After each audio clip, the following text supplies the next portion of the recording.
ومن أحسن قولا ممن دعا إلى الله وعمل صالحا وقال إنني من المسلمين.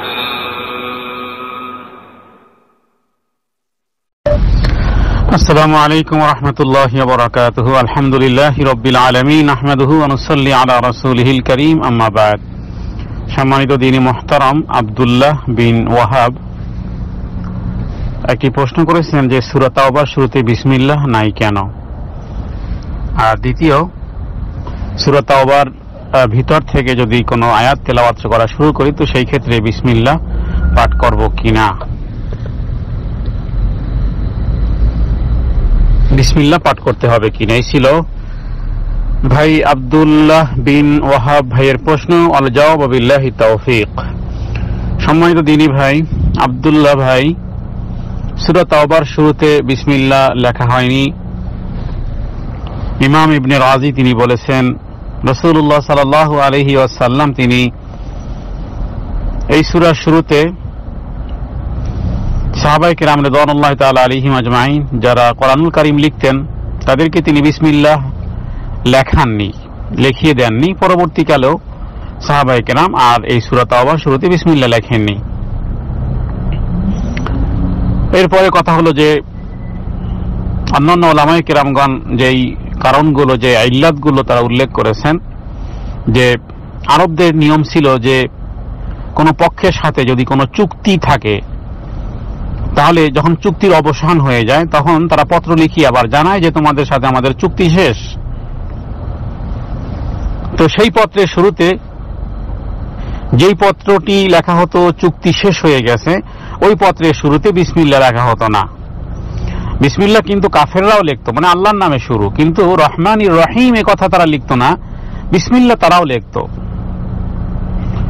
এবং যখন নবম হিজরিতে হযরত আবু বকর সিদ্দিক রাদিয়াল্লাহু তাআলা আনহুর নেতৃত্বে হজের মৌসুম হয়, নবীজি তাকে আমির বানিয়ে পাঠান, তখন হযরত আলী রাদিয়াল্লাহু তাআলা আনহুকে কিছু আদেশ দিয়ে তিনি পাঠিয়েছিলেন যে সামনের বৎসর থেকে মক্কার কুরাইশরা তারা হেরেম শরীফে দখল হতে পারবে না, তারা হজ করতে পারবে না। এভাবে করে তাদের সাথে যেটা চুক্তি ছিল সেই চুক্তিকে অবসান করা হয়।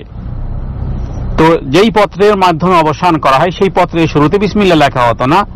এজন্য আল্লাহ এই সূরার শুরুতে বিসমিল্লাহ নাজিল করেননি, কারণ সূরা তাওবার মধ্যে বা সূরা বারাআর মধ্যে বেশ কিছু চুক্তিকে যা কাফেরদের সাথে সরাসরি নাকচ করে দেওয়া হয়েছে।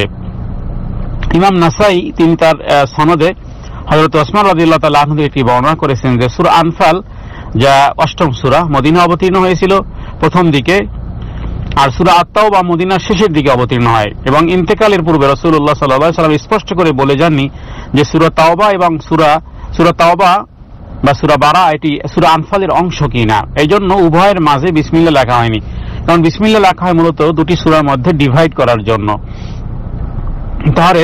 তাহলে এই দুটি সূরা কি এক সূরা নাকি, এজন্য তারা বিসমিল্লাহ লেখাননি, মানে আলাদা করে সূরা করেননি।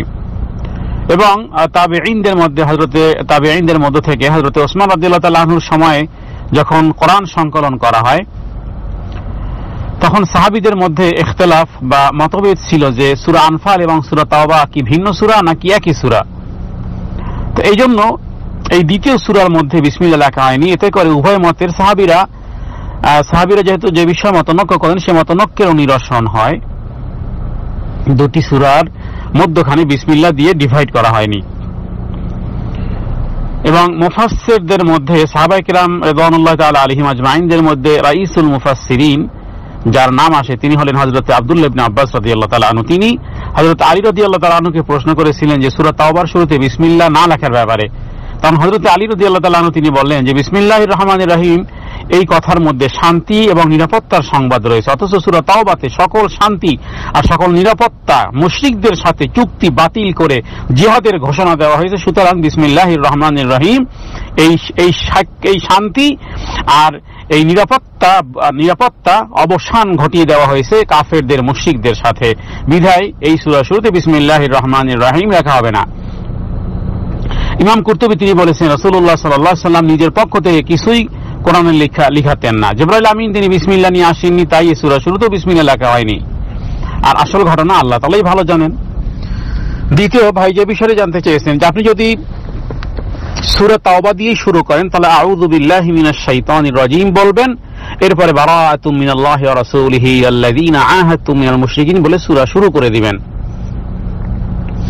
যদি প্রারম্ভ শুরু করেন তাহলে বিসমিল্লাহ বলবেন না। সূরা তাওবার শুরুতে, যেমন এখনই আপনি কোরআন শরীফ পড়া শুরু করতেছেন, তাহলে সূরা তাওবা যখন আপনি শুরু করেন আউযু বিল্লাহি মিনাশ শাইতানির রাজীম তাসমিয়া পড়বেন, বিসমিল্লাহ না বলি সূরা তাওবা শুরু করে দিবেন। আর যদি সূরা তাওবার যেমন 20 নম্বর আয়াত আপনি তেলাওয়াত করতে চান তাহলে আপনি আউযু বিল্লাহ বলবেন এবং আউযু বিল্লাহ বলেই আপনি সেই সূরার মধ্যখান থেকে আপনি শুরু করে দিবেন।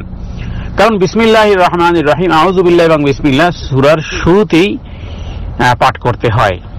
যদি মধ্যখান থেকে আপনি তেলাওয়াত শুরু করেন তাহলে আউযু বিল্লাহি মিনাশ শাইতানির রাজীম বলেই পাঠ করা শুরু করে দিবেন। আর যদি বিষয়টি এমন হয় যে আপনি সূরা তাওবার মধ্যখান থেকে এখনই আপনি কোরআনুল কারীম তেলাওয়াত করা শুরু করেছেন, তাহলে কোরআনুল কারীম আউযু বিল্লাহি মিনাশ শাইতানির রাজীম বলবেন এবং বিসমিল্লাহির রহমানির রহিম বলে মধ্যখান থেকে আপনি তেলাওয়াত শুরু করে দিতে পারেন। তবে যেটি প্রথম বললাম সেটি আফজল, তার মানে শুধুমাত্র আউযু বিল্লাহি মিনাশ শাইতানির রাজীম পড়েই আপনি সূরার মধ্যখান থেকে শুরু করে দিবেন, অথবা সূরার শুরুতেও যদি পাঠ করেন এটি বেশি বিশুদ্ধ। আল্লাহ তাআলা কোরআনুল কারীম পাঠের ক্ষেত্রে সূরা মুমিনুনের মধ্যে বলেছেন ফাস্তাইয বিল্লাহি মিনাশ শাইতানির রাজীম, শয়তানি মরদুদ থেকে পানাহ চাও আল্লাহ তাআলার কাছে। তো সেই ক্ষেত্রে আল্লাহ তাআলার কাছে পানাহ চাওয়ার মাধ্যমে আপনি কোরআনুল কারীম পাঠ করা শুরু করবেন। আর যদি সূরার শুরু থেকে হয় তাহলে বিসমিল্লাহ পাঠ করবেন। সূরার মধ্যখান থেকে পাঠ করা শুরু করলে বিসমিল্লাহ পড়তে হবে না। আল্লাহু আ'লামু বিস-সাওয়াব।